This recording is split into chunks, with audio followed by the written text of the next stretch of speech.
bem-vindos a mais uma edição do programa Diversos da Pós. Eu sou a professora Gisele Dziura, sou arquiteta, coordenadora dos cursos de Arquitetura e Design da Uniter e tenho aqui dois convidados muito especiais para falarmos hoje sobre políticas públicas e os projetos das comunidades. Então, sejam muito bem-vindos. Tenho aqui, então, o convidado, mestre Rodolfo Zanin Feijó, que ele é chefe de Relações Internacionais da Prefeitura de Curitiba. Seja muito bem-vindo, Rodolfo. Obrigado. E tenho aqui também a professora doutora Manon Garcia. Ela é coordenadora dos cursos de graduação, vai falar um pouquinho também da Uninter. Seja muito bem-vinda, professora. Muito obrigada. E vamos começar então uma conversa sobre as políticas públicas, como que acontecem nas nossas comunidades. Vamos falar também sobre Smart Cities, vamos falar sobre a Agenda 2030, hortas comunitárias, tem tantos assuntos aqui. Então, espero que você fique conosco até o final do programa, tá bom? Combinado assim? Então, vamos começar. Rodolfo, gostaria de saber aí da sua experiência, vamos começar assim, né? Da sua experiência com relação à internacionalização, às políticas públicas, como que acontece na Prefeitura de Curitiba? Bom, olá a todos. Primeiramente, quero dizer que é um prazer participar aqui desse programa. Quero agradecer o convite da professora Gisele, quero agradecer também a oportunidade de estar aqui conversando com a professora Manon. Bom, eu sou chefe de Relações Internacionais da Prefeitura de Curitiba, estou nessa posição desde 2017 e desde então nós estamos desenvolvendo um trabalho de internacionalização do município. Eu sou responsável por elaborar as políticas de inserção internacional da cidade de Curitiba. E dentro desse âmbito estão diferentes ações de políticas públicas. Enquanto responsável pelas relações internacionais, tive a oportunidade de trabalhar em diferentes projetos, de diferentes áreas, e estar em contato direto com aquele formulador da política pública, aquele profissional que está responsável por providenciar o atendimento direto para o cidadão. Esse é um tema muito importante na nossa sociedade e cada vez mais a gente vê uma participação popular na gestão pública, na administração pública, e é isso que eu pretendo conversar com vocês hoje aqui e vou ter o prazer de contar em detalhes. Obrigada. Professora Manon, conte-nos um pouco sobre a sua experiência também com relação aos cursos de graduação que você coordena e essa relação, esse impacto significativo com relação às políticas públicas. Bom, olá a todos, muito obrigado pela honra de estar aqui. Professora doutora Gisele é alguém que eu admiro, de longas bancas, tive a oportunidade. E o Rodolfo, professor do curso de Gestão Pública e Administração Pública, também é uma honra aqui dividir esse espaço. Alguém que eu tanto admiro e que eu tenho aí acompanhado, né, a toda a atuação. Até estávamos brincando aqui um pouquinho antes, assim, Rodolfo, como é que você dá conta de tanta coisa, né? Bom, enquanto coordenadora do curso de Gestão Pública e Administração Pública, acredito que a maior responsabilidade que temos é imaginar que são esses os gestores que vão estar à frente da administração pública, da gestão pública, né? Eu gosto de dizer que a nossa responsabilidade na Uninter é muito grande. Hoje formamos aproximadamente 26% dos gestores públicos do Brasil, né? E imaginando que temos aí 80 instituições. E isso é algo muito relevante, né? Porque são esses que estarão à frente do planejamento governamental e, com certeza, das políticas públicas, né? Então, a responsabilidade de pensar políticas públicas, porque o curso de Administração Pública e Gestão Pública nada mais é do que administrar políticas públicas, né? O tempo todo o gestor público está fazendo isso, ele está ali administrando a política pública, fazendo com que ela aconteça, porque é a administração pública quem vai, né, fazer a execução ali, a ponta, né, da saída. Muito bem, muito obrigada. E nesse nosso programa, Por Dentro da Pós, eu gostaria então aproveitar a oportunidade, né? Porque nós trabalhamos com os cursos sobre cidades inteligentes, sobre planejamento urbano 4.0. Então, todos esses temas são trabalhados nos nossos cursos de pós-graduação em arquitetura e design. Então, convido você aí para dar uma pesquisada e conhecer os nossos cursos. Então, vamos começar então. Quero fazer uma pergunta. Você falou em formulação de políticas públicas. Como que acontece esse início, esse planejamento da formulação das políticas públicas? Bom, professora, políticas públicas é uma ciência. Uma ciência que tem as suas particularidades e requer muita seriedade por parte do poder público em formular, em executar e em monitorar. Então, a política pública, falo da experiência hoje enquanto profissional da prefeitura, ela é formada por um ciclo, né? Um ciclo que se autoalimenta, né? A gente tem todo o processo de, inicialmente, formulação da política pública, através, principalmente, da análise de indicadores. A prefeitura tem uma série de indicadores que analisa com cuidado por alguns profissionais que têm muita experiência e know-how nessa área.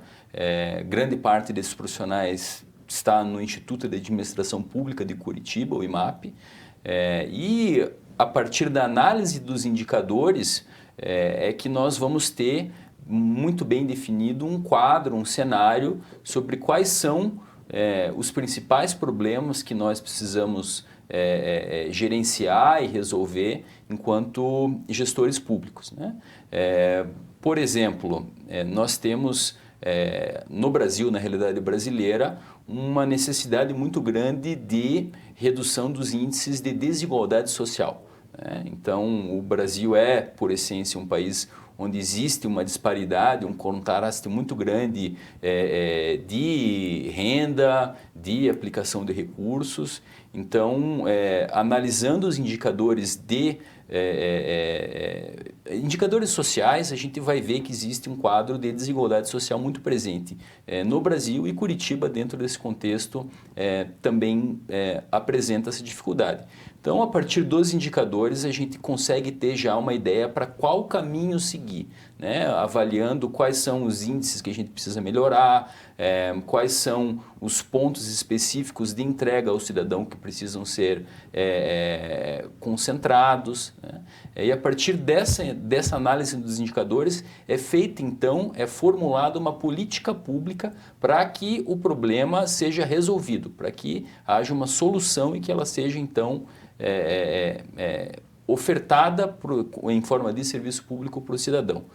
A partir da formulação, depois a gente vai para a parte da implementação, que daí entra já o programa na ponta, que nem a professora Manon estava citando, onde o cidadão vai poder ver o serviço sendo entregue, vai ser a obra de infraestrutura, vai ser o serviço de saúde, a educação. Isso é feito através da implementação, né? Então, e após isso é feito um monitoramento, uma avaliação para ver como que se desenvolveu essa política pública, e isso compreende um universo de ações muito grande, né? Como no município de Curitiba é feito. E a gente também inclui, quando possível, né, sempre que possível, escutar o cidadão, porque é muito importante que o gestor público ele esteja em contato com a realidade do cidadão.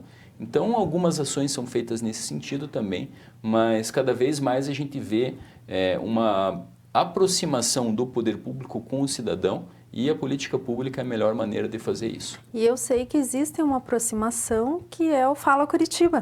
Exatamente. Como que funciona o Fala Curitiba? Fala um pouco sobre o Fala Curitiba. Aliás, quero dizer que eu já estou recebendo e-mails do Fala Curitiba pedindo a minha opinião. Eu falei, nossa, mas eu estou muito chique. Olha! Que beleza. E essa que é a grande beleza desse novo modelo de gestão pública que está se constituindo no mundo, né? Uhum. O cidadão, ele cada vez mais tem a chance de participar do processo da política pública, de ser ouvido. E o cidadão quer isso. O cidadão quer opinar, quer participar do orçamento, o cidadão quer estar presente nesse processo. Porque é para ele, né, que tudo é feito. Exatamente. Né? No final das contas, ele é a ponta e é para ele que tudo é pensado, tudo é feito, né? Exatamente. Então, eu vejo hoje no mundo, e claro, a oportunidade desse programa de estar aqui conversando com vocês também é parte disso, como uma oportunidade de fazer com que o gestor público ele saia do seu castelo. Eu preciso desencastelar o gestor público, ele precisa estar em contato com o cidadão, ele precisa vivenciar e respirar junto à realidade daquilo que o cidadão precisa. E foi por isso que foi desenvolvido pela Prefeitura de Curitiba o programa Fala Curitiba, que é um programa de participação cidadã. É um programa que dá oportunidade para que, enquanto cidadão, todo mundo tenha a oportunidade de participar das decisões do poder público. E é por isso que, enquanto cidadã, a professora Manon pode participar, a professora Gisele e o telespectador também pode participar efetivamente da construção da nossa realidade. O programa Fala Curitiba é um sucesso, ele se desenvolve através das administrações regionais da cidade. Curitiba tem 10 administrações regionais, um modelo de administração descentralizada, onde o cidadão é escutado e leva até a prefeitura quais são as suas demandas. Por quê? Porque a prefeitura, por mais grande que seja, não tem como estar presente em todo lugar, em toda a rua. Mas o cidadão está lá, ele atua como os olhos da prefeitura, que vai poder dizer para a gente, é ali que o problema está concentrado, aquela rua que precisa ganhar uma nova pavimentação, a iluminação pública naquele setor não está tão interessante. Então, o cidadão atua como uma extensão do poder público, participando e também, inclusive, decidindo aspectos orçamentários, das leis de diretrizes orçamentárias de Curitiba hoje. Dando mais transparência para o processo. Dando mais transparência, exatamente. E o que é muito válido, só para complementar, e eu costumo dizer, é no cotidiano da vida, ali no mundo da vida que os problemas acontecem. Então, é o cidadão que está ali, que ele sabe, né? Se é um problema de enchente, se é um problema do lixo, se é um problema, né, de mobilidade, se é um problema do horário do ônibus, enfim, é um problema de creche, é ele que vive aquela realidade, então é ele que tem que trazer. E o Fala Curitiba, eu fiquei surpresa quando eu recebi. Eu ia fazer essa pergunta para você. Eu fiquei surpresa, eu tô lá olhando meus e-mails, né, pessoais, e daqui a pouco Fala Curitiba, a prefeitura quer te ouvir. Eu falei, oi! Ai. Olá! Eu quero falar. E algumas perguntas referente a um determinado assunto. E eu achei isso muito válido, porque uma das grandes discussões da Agenda 21, e aí a gente está falando de sustentabilidade, ODS, é entender que existem especificidades na minha rua que são diferentes da rua do professor Rodolfo, da sua, e que a minha demanda, né, ali é diferente. E muitas vezes a própria sociedade cria soluções e que pode sugerir. Nós temos inúmeras políticas públicas que foram geradas a partir de soluções. Vamos falar do Bolsa Família, né? Era uma prática local que se estendeu, né? Temos aí o Justiça nos Bairros, né? Que é uma prática de um núcleo jurídico, né? De alunos do NPJ que foi lá e hoje tomou essa proporção. Então, muitas das políticas públicas, elas podem ser sugeridas através de exemplos que acontecem ali na ponta, com a comunidade que está ali. E falando nisso, professora, tem algum exemplo, além desse, que a gente poderia citar, que nasce, então, da comunidade? Porque tem alguns que nascem das políticas públicas, né? Que se transformam em projetos, que a gente já vai voltar, né? Mas tem alguns que nascem das próprias comunidades. Você poderia citar alguns que nascem das próprias comunidades? Nós temos aqui, na região metropolitana, o Caminho do Vinho, né? Que é um turismo de base comunitária, onde as famílias, para um desenvolvimento econômico, né, começam a comercializar na sala da sua casa, na churrasqueira da sua casa e trazer a sua renda. Temos aí a Feira de Curitiba do Largo da Ordem. Ela começa na década de 50 com as mulheres indo vender os produtos que produziam nas suas hortas para aumentar a renda das suas famílias. Né? E hoje nós temos uma feira que toma proporção e até recentemente nós publicamos um artigo, 82% dos feirantes têm ali como sua única renda. Né? Então, é uma política pública que surgiu do cotidiano da vida. Né? Nós temos inúmeros outros exemplos, né, que vão acontecendo ali, que surge no bairro. Né? Nós temos uma política, que não é uma política pública, mas que é um exemplo que eu acho muito bonito, que eu tive o prazer de conhecer em Salvador, que são, dentro de uma comunidade, as mães fazem rodízio para cuidar dos filhos uma das outras. Então, por exemplo, eu trabalho das 8 às 6, então eu posso das 6 às 10 me doar 4 horas para a creche. Aí a esposa do Rodolfo pode fazer isso de manhã, porque ela trabalha tarde e noite. Então, assim, olha que a comunidade ajudando. São exemplos assim que talvez possam ser, né, tomados pelo poder público, né? De olhar e falar, às vezes a solução está ali. O que elas precisam não é nem de mão de obra, elas precisam de um lugar para receber aquelas crianças, porque elas mesmas têm a mão de obra. Ou precisam de uma gestão, ou precisam de, né, cada um tem a sua necessidade. Da manutenção de um local, né? Então, nós temos muitas boas práticas que acontecem, né? E que estão aí, para que a gente possa tomar, por exemplo. E aí, dentro dessa questão das boas práticas, acredito que nós podemos citar, e a gente vai desenvolver este assunto, né, sobre a Agenda 2030. Vamos lá. Porque temos vários objetivos e uma grande meta a ser alcançada, né? A grande meta, vou perguntar para o Rodolfo. E as pequenas ficam comigo. Não, vamos dividir vários. isso aí. Porque justamente tem vários projetos e várias ações, dessas inclusive, né? Sejam hortas comunitárias, nessa escala ou em grande escala, né? Para atingir, então, essas metas e esses objetivos, né? Que são os ODS, né? Os Objetivos do Desenvolvimento Sustentável. Né?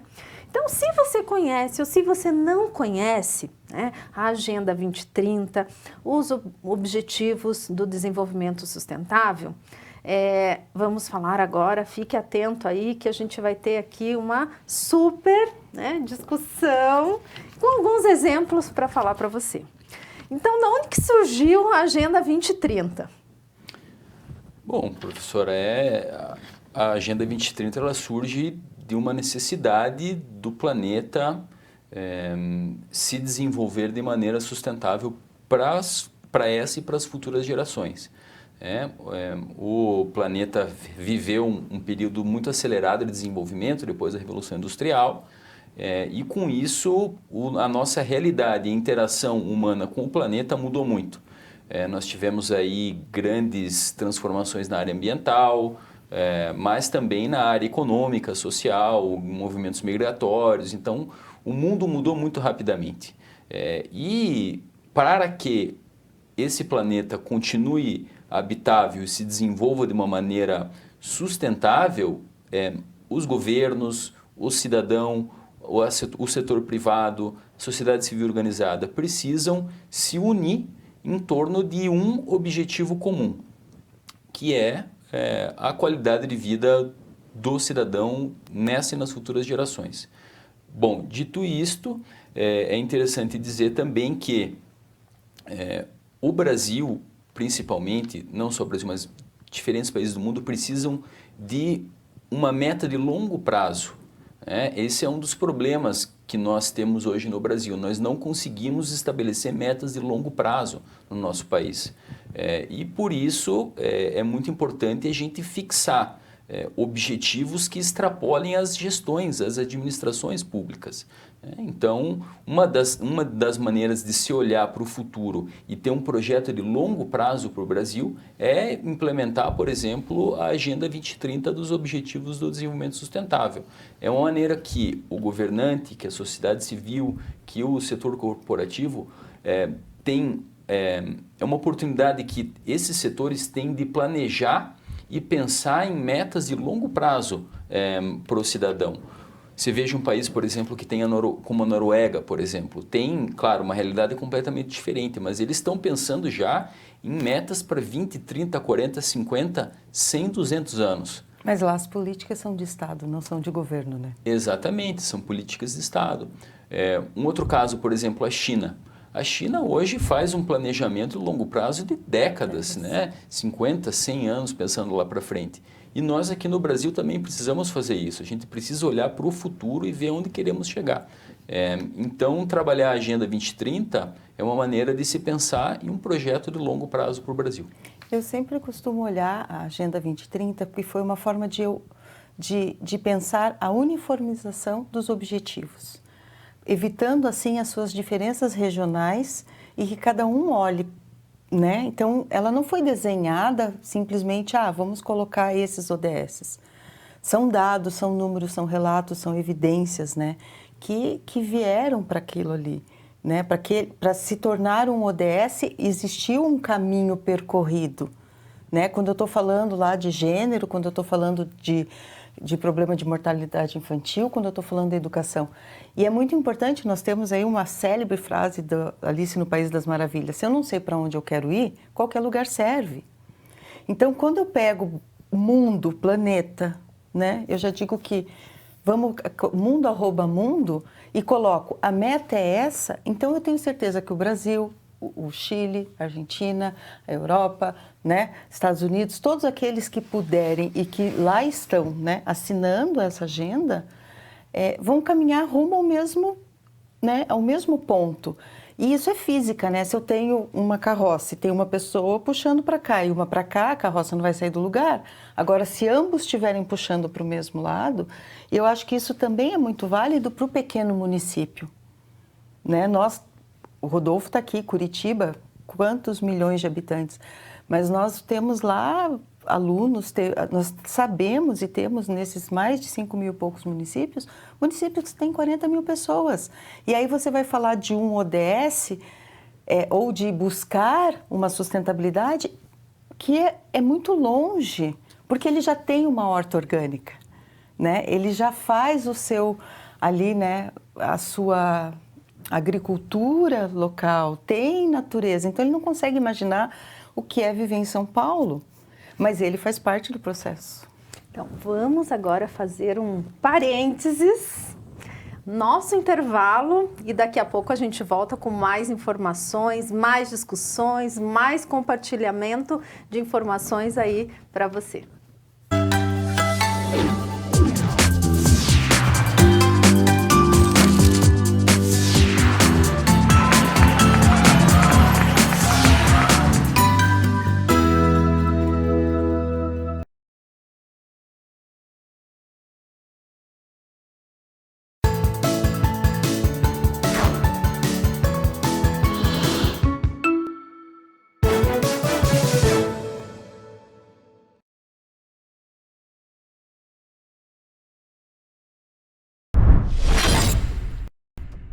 O programa Planeta Games pede sua atenção de gamer para gamer. Você quer se tornar um pro player, meu amigo? Então conheça a nova linha de máquina game da Uninter Informática, Gladiator, Maximum, Bravos, Brutus, Praetorian, PC Game com processador Intel da 10ª geração, uma linha game profissional onde sua FPS é totalmente estável, mantendo assim a qualidade gráfica sempre em alta. As máquinas são produzidas na fábrica da Uninter Informática em Curitiba, que é certificada pela Intel e pelo time profissional Red Canides Calunga, campeões sul-americanos jogando com as máquinas da Giga Pro.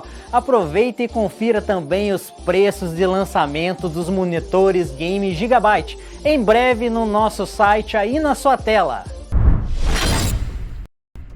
E esse foi o nosso Giro de Notícias. Voltamos em instantes. Voltamos em instantes. Graduação à distância é na Uninter, nota máxima no MEC. Ilha, olha o que chegou pra você.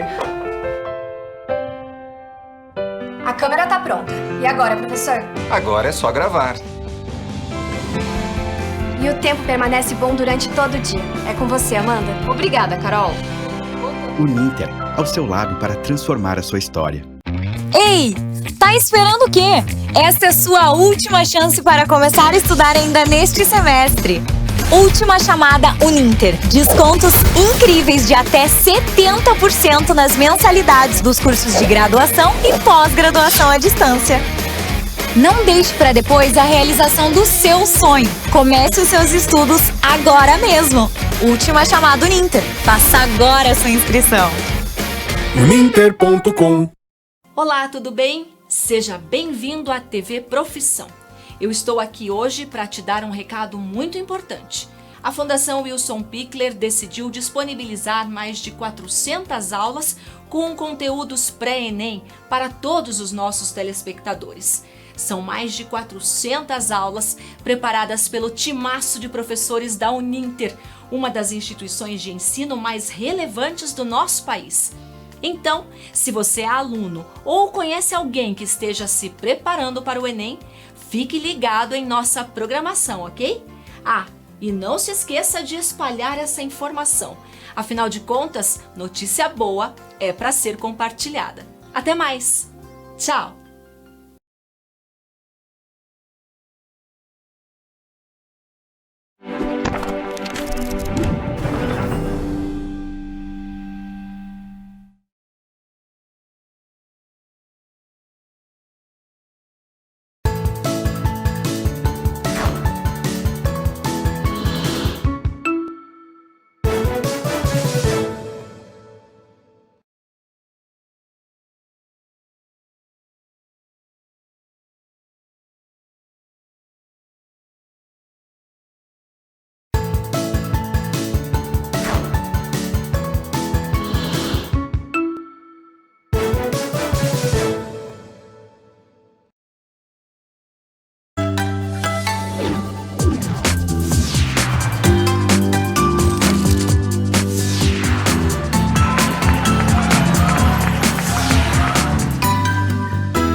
Olá, estamos de volta com o programa Por Dentro da Pós. Eu sou a professora Gisele Dziura, estou aqui com o mestre Rodolfo Zanin Feijó e com a professora doutora Manon Garcia. Então, estávamos falando sobre a Agenda 2030, sobre os objetivos dos ODS, estávamos falando sobre algumas práticas, boas práticas de políticas públicas advindas da comunidade e advindas também do poder público, das estratégias, da formulação das políticas públicas. Então, daremos continuidade agora com essa conversa.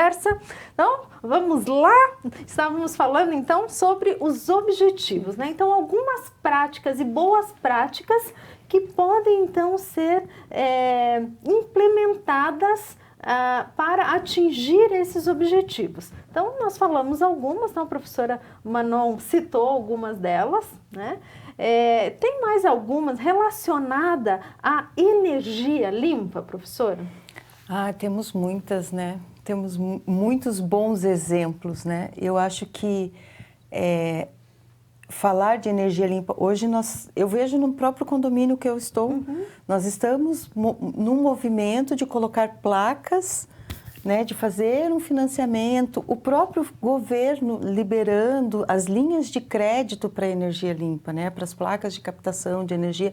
Isso são movimentos que são importantes para que os condomínios, né, e eu digo para todos vocês, pensem na energia limpa, aproveitem aquele último andar que vocês têm, né, aproveitem para fazer as suas paredes verdes, né, para que ficar pintando, vai lá, né, os paredões verdes. Então, eu acredito que temos, sim, muito ainda a tomar como exemplo. E eu acho que muito mais no rural ainda nós estamos vendo economias de energia, né? As pessoas no centro, vamos dizer assim, ainda não conseguem mensurar. Bom, você falou sobre paredes verdes, e aí a gente tem a questão ambiental também, muito aplicada na questão das mudanças climáticas para reduzir essa diferença. E aí tem o projeto das hortas comunitárias, não é, Rodolfo? Então, como que acontece esse projeto das hortas comunitárias?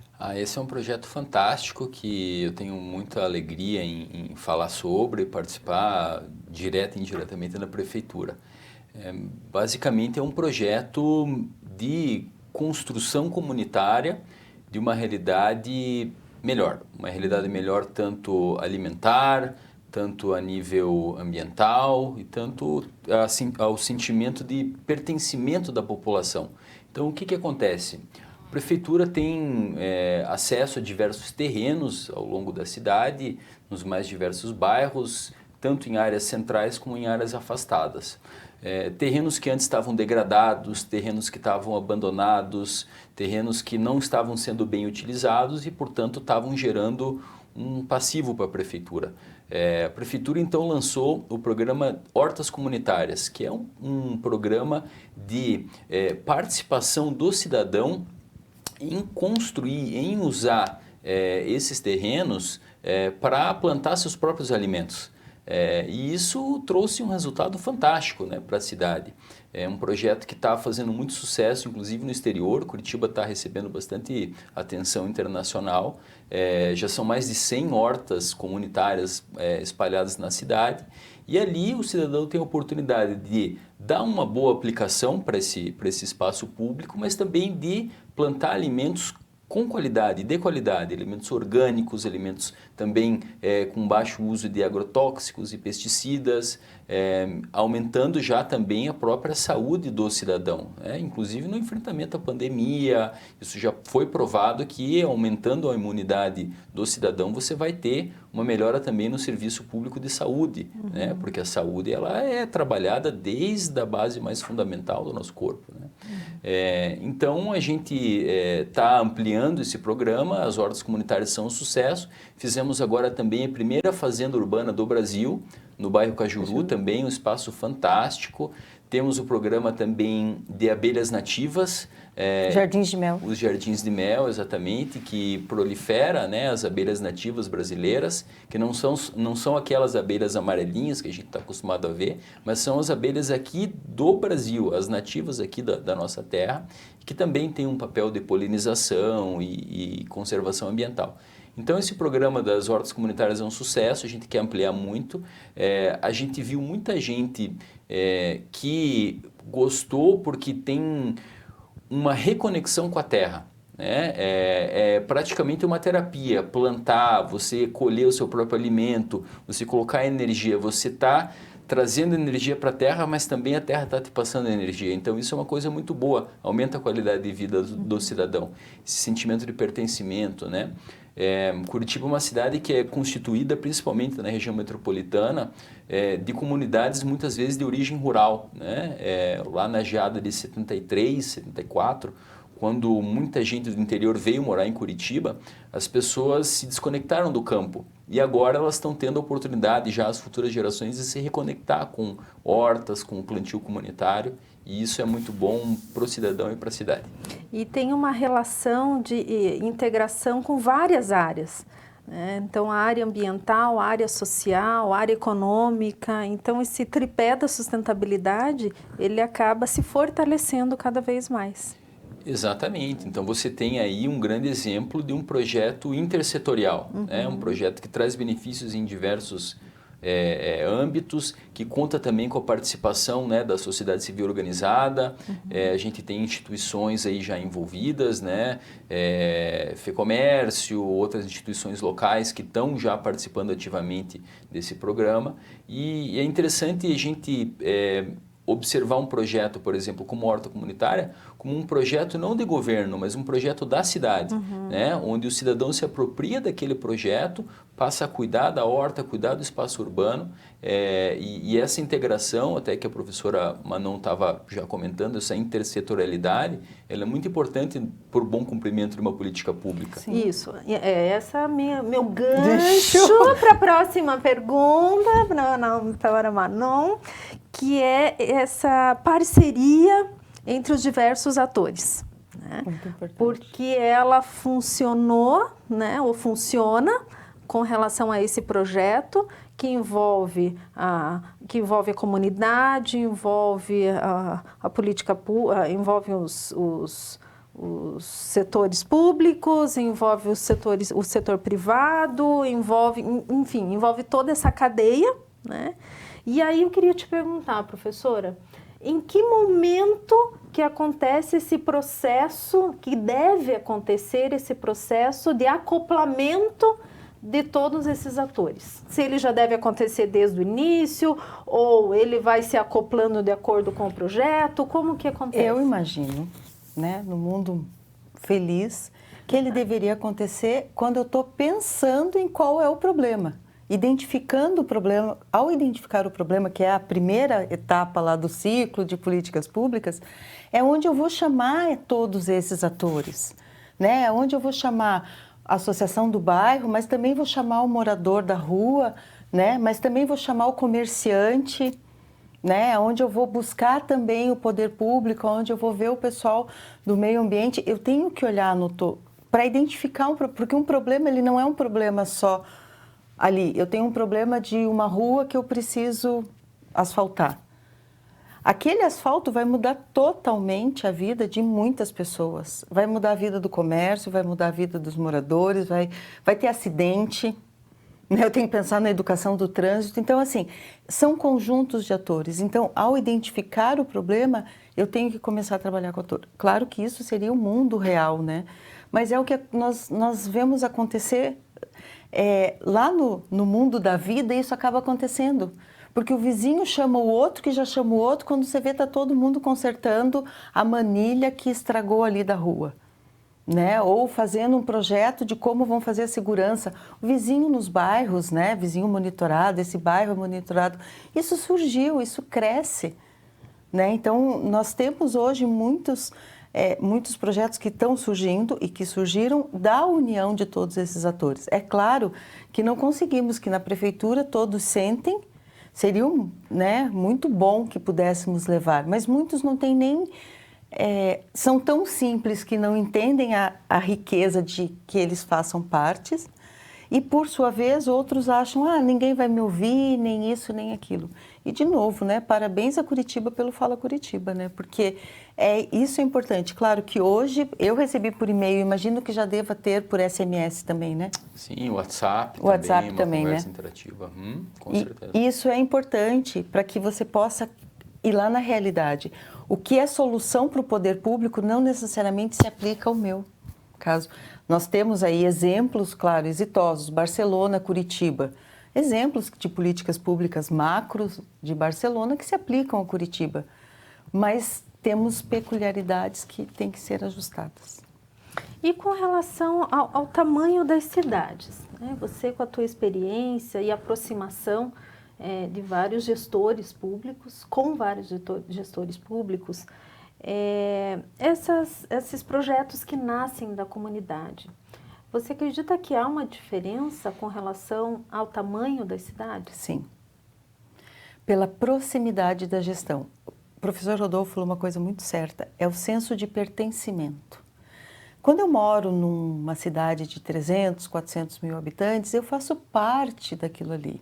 Eu encontro o prefeito na missa de domingo, eu encontro o secretário de obras que casou com a prima do meu irmão, que estudou com o vizinho de não sei quem, no mercado. Então, eu acabo tendo essa proximidade maior e eu acabo sentindo que eu faço parte daquele município e que carinhosamente chamamos de cidade, né? Porque acaba se estendendo ali um pouquinho o espaço urbano. Mas como eu aqui em Curitiba, como eu em Brasília, como eu em São Paulo, vou me sentir pertencente.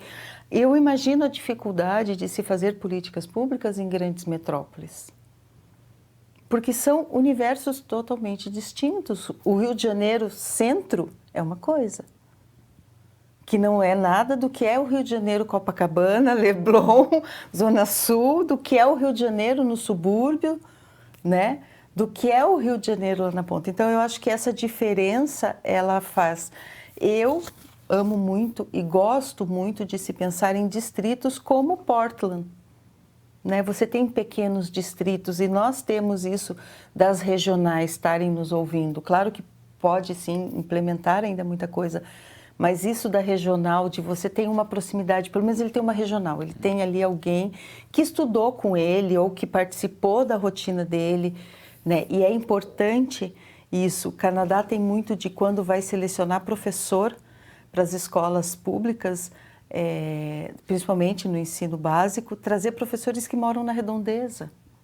Né? Então, olha que legal você poder trabalhar com políticas. Por que eu estou fazendo isso? Para que eu tenha o senso de pertencimento. Quando eu sei que eu também sou dono, que eu também pertenço, eu vou cuidar. E aí eu estou falando em cuidar da natureza, eu estou falando de meio ambiente, eu estou falando de cuidar de tudo, né? Da cidade, do município. E quando eu não sinto, eu sou só mais alguém aqui dentro. E já caminhando para o nosso fim, eu gostaria então de perguntar para vocês dois, né? O que as pessoas aí do outro lado que estão nos assistindo, elas podem se sentir mais motivadas para construir um projeto, para fazer parte de uma comunidade, de uma associação, como levar um projeto ou como participar de um projeto já existente, né? No caso de uma horta comunitária, de uma cidade ou de um outro projeto existente, como acessar esses projetos ou como criar um projeto. Então, eu queria ouvir de vocês.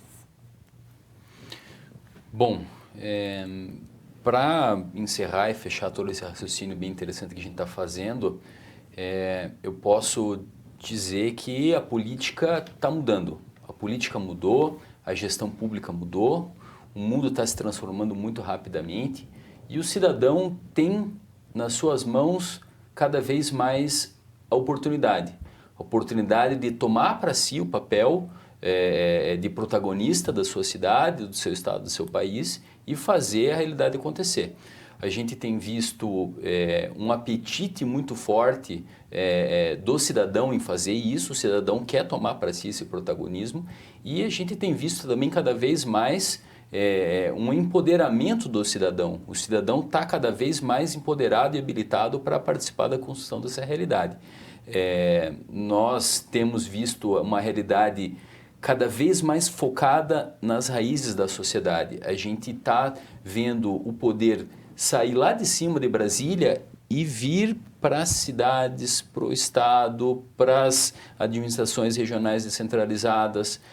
Então, cada vez mais o cidadão vai poder ser protagonista dessa história. Então, para fazer isso, você precisa se informar, você precisa conhecer bem a tua realidade, se dedicar, e participar, tomar iniciativa, participar da decisão pública, participar de movimentos populares por melhorias e esse é um benefício que vai ser um impacto diretamente na vida do próprio cidadão. Ele faz isso para si, mas também para a própria sociedade. Então, o meu conselho, a minha orientação é sempre essa, que o cidadão aproveite essa oportunidade que ele está tendo de ser protagonista da sua história e participar da construção coletiva de uma sociedade melhor. Obrigada. Eu tenho certeza que a primeira mudança que temos que ter é entender que somos donos também da nossa rua, somos donos do nosso bairro e não dá para ignorar algumas coisas como o poder público não faz nada, não sou eu que vou fazer, né?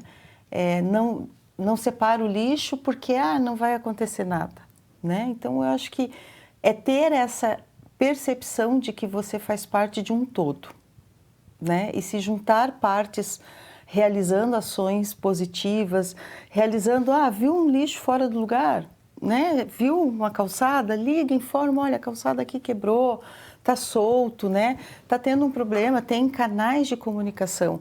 Claro que nós falamos de uma cidade, né? Curitiba é um município que é extremamente premiado por sustentabilidade, por desenvolvimento, por planejamento urbano. Mas sabemos de outros canais, de outros municípios que também acontecem.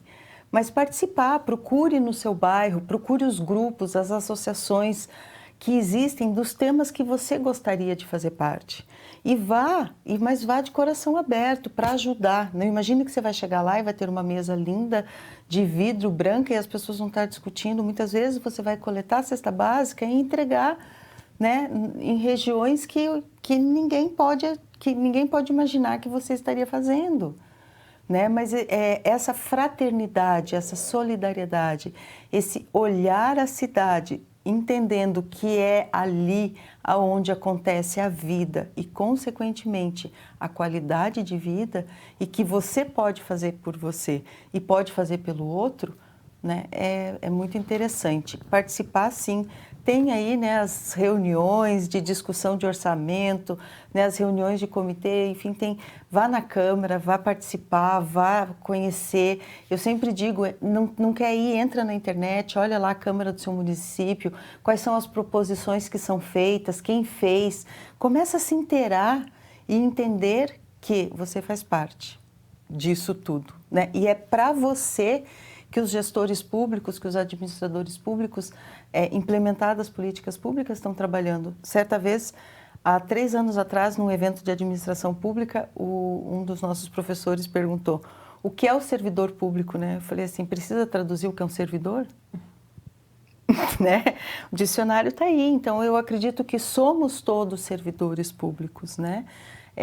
Mas temos sim que pensar que, se não somos, moramos e vivemos. Muito obrigada, agradeço a participação do Rodolfo, chefe de Relações Internacionais da Prefeitura de Curitiba. Agradeço a participação da professora doutora Manon Garcia e deixo a mensagem. Resumo, somos parte de um todo, e esse todo é o espaço material e é o espaço imaterial. Então, o imaterial é o que nós não podemos ver. Então, pense nisso, seja feliz e fique conosco no programa Por Dentro da Pós. Até uma próxima oportunidade.